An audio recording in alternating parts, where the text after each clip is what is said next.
Hey guys, welcome back to Goat Watch. Goat Watch 2026. Uh, Captain's log, no progress anywhere.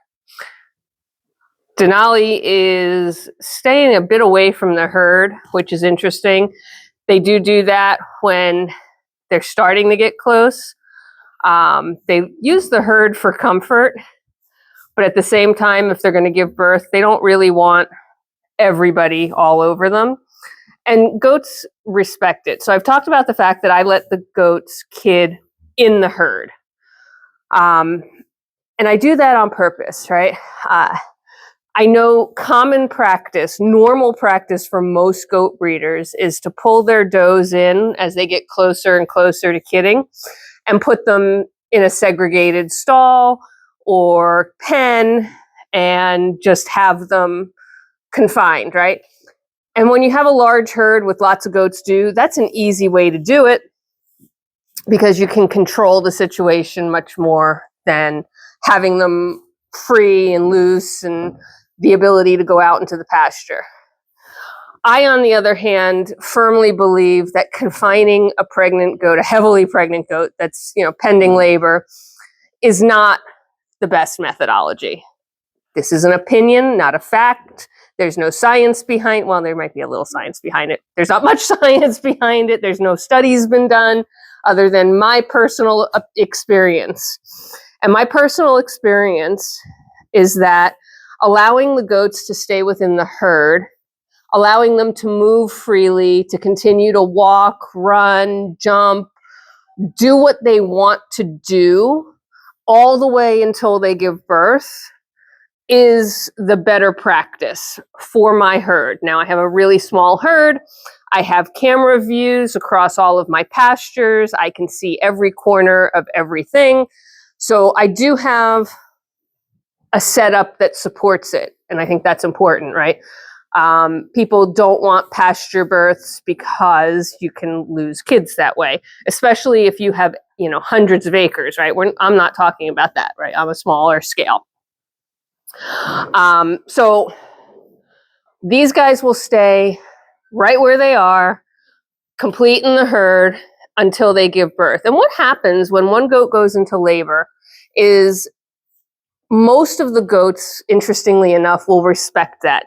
99% of the time, 95, let's call it 95. 95% of the time, the goat that goes into labor will do it in this stall, which happens to be disgusting right now. It needs cleaned. It will be cleaned tomorrow. I'm not cleaning it today because it's raining and wet and they're just going to spend all day in the stall peeing and pooping. So there's no point in cleaning it today, but it will be cleaned tomorrow morning. So sidebar. Anyway, so the goat will typically go into labor in the stall. And one of the telling signs is all the rest of the goats will be congregated right outside the door, and watching and looking, but actually not in the stall. Typically, the only one that'll come in the stall during labor is Emma. And Emma is our amazing midwife. She assists all births on the farm, including cleaning babies that aren't hers, which is incredible. So there's a couple of reasons I do this. One, the freedom of movement, I believe, firmly helps the goats naturally position their kids correctly. When you confine an animal or a person or a human, right, you reduce and restrict the amount of stretching and rubbing that they may be able to do to help put those kids in the right place.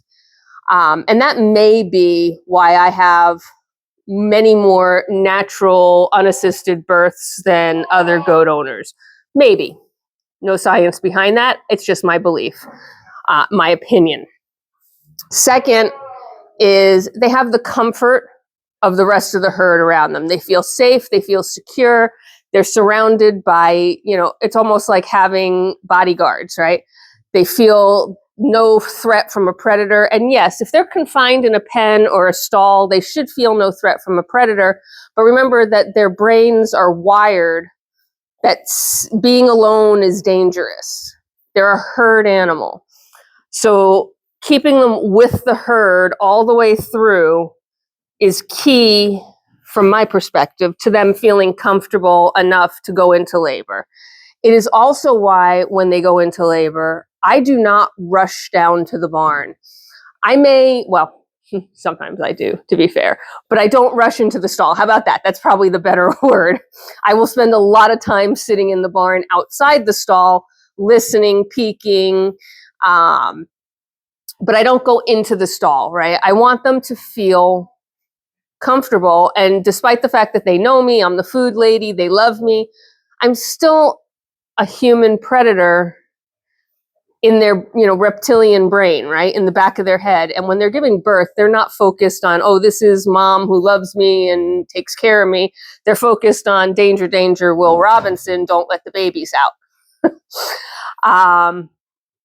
So I do try and let them be here in this stall, natural, alone, ready to give birth on their own, with me on standby or farm hubby, depending on who's home, to assist if and only if it's necessary, which we'll talk about at a different video. Hopefully we don't ever have to show it this year. That would be ideal.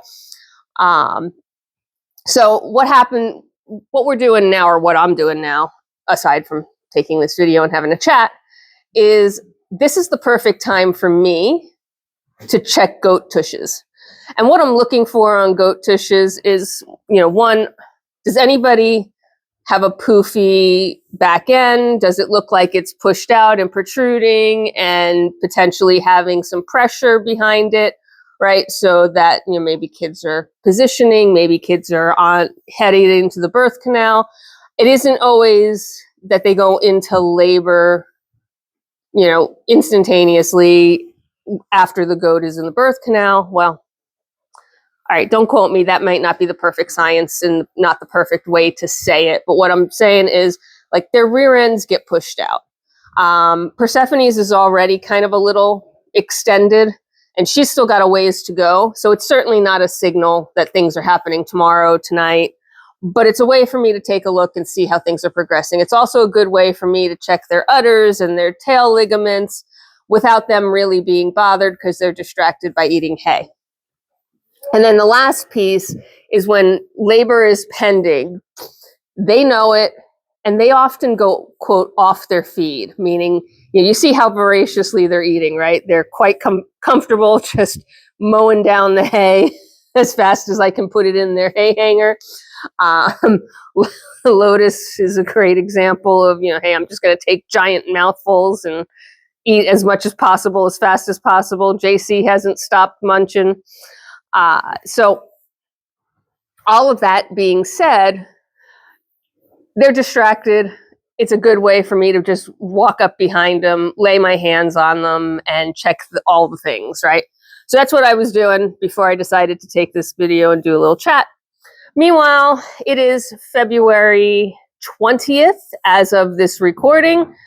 I am really hoping, and y'all need to pray for me, pray that we're going to have weekend births, because that would be perfect. Everybody will be around, right? Farm hubby and I will both be home. It's always nice to have an extra pair of hands when you need it, and we don't have to juggle trying to be in the office, watching cameras, etc. And the other one I need you to pray for is pray for daytime births. Middle of the night births are hard. They're not as hard on me as they are on Farm Hubby, but they're hard nonetheless, right? I lose sleep checking the cameras throughout the night anyway, but there's a difference between a 3 or 4 minute check-in on the cameras, confirming everybody's okay and going back to sleep, versus running down, getting dressed and running down to the barn in the cold at 2 o'clock in the morning. Wouldn't be the first time we've done it, won't be the last time we've done it, but it's always nice when birth is like at 10 a.m., noon, 2 p.m., hell, 6 p.m. would be nice. So pray for me. Meanwhile, nobody's showing any signs of anything. So I think we're going the distance here. And I'll continue to keep you updated. You can see, they're not real enthused about anything, and they're certainly not looking like anybody's having labor pains or going into labor. Misty's hanging in there. She doesn't even have a full udder yet, so I don't know. She might just roll around for the next month and a half, which would be awful, but here we are. Denali's definitively, she only has a single due date, so she's gonna have to go at some point, but she's also one of the most stubborn, attitudey Judy goats I have. She's very sweet when she wants to be, but she's also quite the diva.